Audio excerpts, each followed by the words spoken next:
नवरात्रीमध्ये घट का बसविले जातात? नवरात्रोत्सव हा देवी दुर्गेच्या आराधनेचा सण आहे.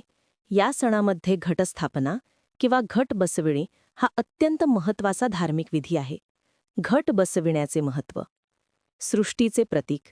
घट म्हणजेच कलश हा संपूर्ण विश्वाचे प्रतीक मानला जातो. पाण्याने भरलेला घट जीवनाचे, ऊर्जेचे आणि समृद्धीचे प्रतीक आहे. देवीचे आवाहन. घटस्थापनेत देवीचा वास मानला जातो.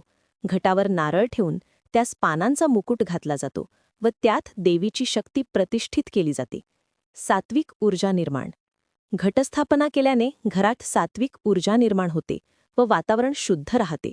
त्यामुळे भक्तिभावाने पूजा करणे सोपे जाते. नवरात्रीचा आरंभ. नवरात्रोत्सवाची सुरुवात घट बसवून केली जाते. हेच देवीपूजेचे औपचारिक उद्घाटन असते. समृद्धीचे प्रतीक. घटामध्ये धान्य, नारळ, पाणी, सुपारी, पाना इत्यादी ठेवले जाते. हे सर्व सुख, समृद्धी, आरोग्य व शांती यांचे द्योतक आहे. देवतेचे आसन. नवरात्रभर घटाजवळ दिवा लावला जातो. तो अखंडितपणे जळणारा दिवा देवीचा तेज आणि तिच्या शक्तीचे प्रतीक मानला जातो. त्यामुळे नवरात्रोत्सवात घट बसवणे म्हणजे घरात देवीला आमंत्रण देणे, तिच्या शक्तीचे पूजन करणे आणि जीवनात शांती, समृद्धी व आरोग्य नांदावे अशी प्रार्थना करणे होय.